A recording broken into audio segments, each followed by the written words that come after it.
নমস্কার, কেমন আছেন সবাই? আশা করি সবাই খুব ভালো আছেন, সুস্থ আছেন।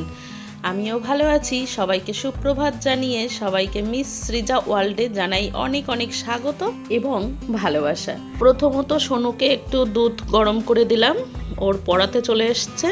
সোনুকে দুধ আর বিস্কিট দিয়ে দিলাম, আর বিড়াল ছানাগুলোকে একটু বিস্কিট দিয়ে দিলাম, ওরাও খেতে বসে গেছে।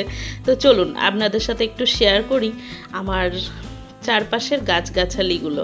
কেন কি সকালবেলা এদেরকে না দেখলে মনটা যেন ঠিক থাকে না আমার। তো হাজারো কাজের মাঝে মনে হয় এদের কাছে একটু ঘুরে ঘুরে যাই, তাই না বলুন? ফুল, তারপরে গাছ, এগুলো আমার বড্ড প্রাণ প্রিয়। তো দেখেছেন মাধবী লতাটা কত সুন্দর হয়েছে। চলুন আরও কিছু গাছ আছে, সেগুলো আপনাদের সাথে একটু শেয়ার করব।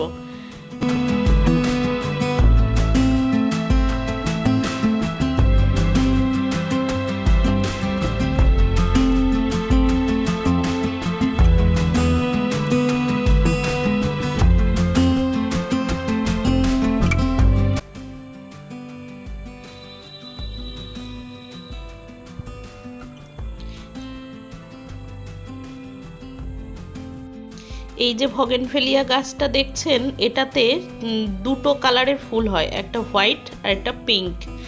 তো এই দেখুন পিঙ্ক কালারের জবাটা কত সুন্দর লাগছে। এই দেখুন, এই যে তিনজনের খাওয়া দাওয়া শেষ, এরা একটু এখানে বসে এবার একটু রেস্ট নেবে। তো চলুন দেখা যাক ওর বাবাই কি বাজার টাজার করে নিয়ে এলো, তার সাথে একটু চাও করব। কেন কি ওর বাবাই বাড়ি এসে গেছে মানে চা হবে। তো মেয়েকে বললাম যে তোর বাবাই দেখ আজকে বস্তার মধ্যে বাজার করে নিয়ে আসছে, কি অবস্থা। তার মানে ওর বাবাই যে গেছে, কোনো প্যাকেট বা কিছু নিয়ে যায়নি। তো আমাকে বললো আমি বাজার করতে এসছি। আমি তুমি বাজার করতে গেছো, আমাকে না বলেই চলে গেছো, কোনো কিছু নিলে না, কি আনবে না আনবে জিজ্ঞেস করলে না। বলছে আচ্ছা ঠিক আছে, বস্তা ভরেই নিয়ে যাব। তো সত্যি বস্তায় করে নিয়ে এসছে, সত্যি মানুষটা পারেও ভালো।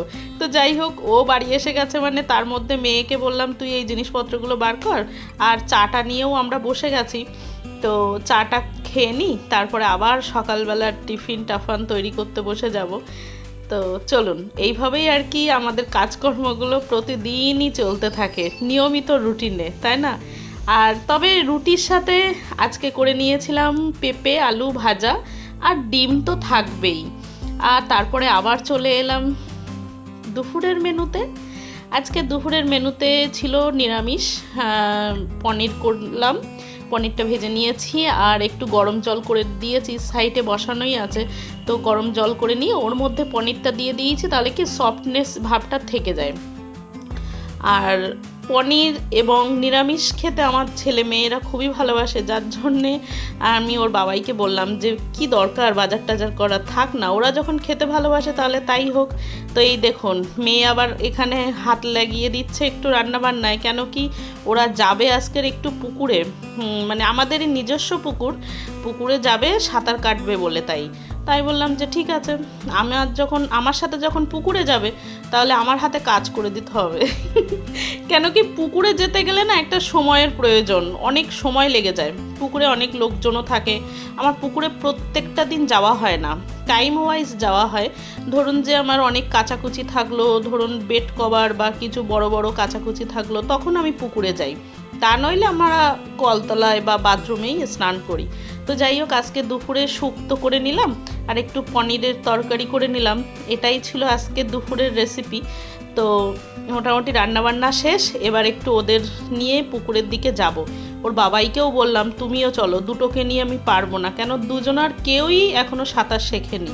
মেয়ে তো পারেই না, মেয়ে অবশ্য ডুব দিতেও পারে না জানেন, ও তো পুকুরে স্নান করতেই পারে না।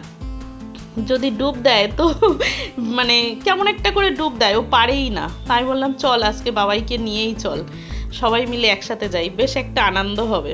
তাই জন্য সবাই মিলে আজকে একসাথে চলেই এলাম পুকুরে।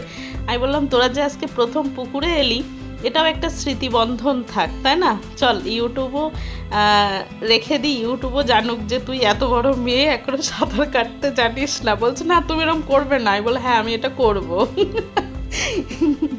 তো দেখছেন ওটা টিউ দিয়ে তো খুব মানে মজা পাচ্ছে, অনেক দূর যেতে পারছে, খুব মজা পাচ্ছে। তো এটা এদিকে পাগল করে দিচ্ছে, আমাকে একটু দে ভাই, আমাকে একটু দে। ওই যে বিল্ডিংগুলো দেখছেন ওর মধ্যেই রয়েছে ওর বাবাইয়ের দোকান। মানে এই যে বিল্ডিংটা দেখছেন এটা হচ্ছে যে আমাদেরই মানে শরিকের সব বিল্ডিংগুলো, আমাদের নিজস্ব পুকুর এটা। তো আমরা পুকুরের পাড়ে যে বিল্ডিংগুলো আছে তার মধ্যে আমরা অবশ্য থাকি না, আমাদের শুধু দোকানটাই আছে ওখানে। আমরা ওর উপরে বাড়িঘর কিছুই করিনি, আমরা সাইডে বাড়িঘর করে নিয়েছি। তো এই দেখুন ওর বাবাইও ওর সাথে শুধু করে বলছে বাবাই তুমিও এসো না একটু। তাই বললাম যে ঠিক আছে তুমি যাও। এই দেখুন মেয়ে দেখুন টিউ নিয়ে কোথায় চলে গেছে, বলছে মাম্মা আমি পেরেছি। আমি বললাম হ্যাঁ টিউ নিয়ে পেরেছো তুমি। তো যাই হোক ওরা অনেক খুশি হয়েছে, আর ওদেরকে খুশি করতে পেরে আমরাও অনেক খুশি। আমি ওর বাবাইকে বললাম দেখেছো ওরা যদি ভালো থাকে এটাই তো আমাদেরও ভালো থাকা, তাই না? তো যাই হোক সবাই তাহলে ভালো থাকুন, সুস্থ থাকুন, আবারও চলে আসবো একটা নেক্সট ব্লগ নিয়ে। যদি এই ব্লগের কোনো অংশ আপনাদের ভালো লেগে থাকে প্লিজ লাইক আর কমেন্ট করে অবশ্যই জানাবেন। নতুন বন্ধু যারা আছে প্লিজ একটা সাবস্ক্রাইব করে পাশে থাকা বেল আইকনটি প্রেস করে রাখবেন। সবাই ভালো থাকুন, সুস্থ থাকুন, টাটা।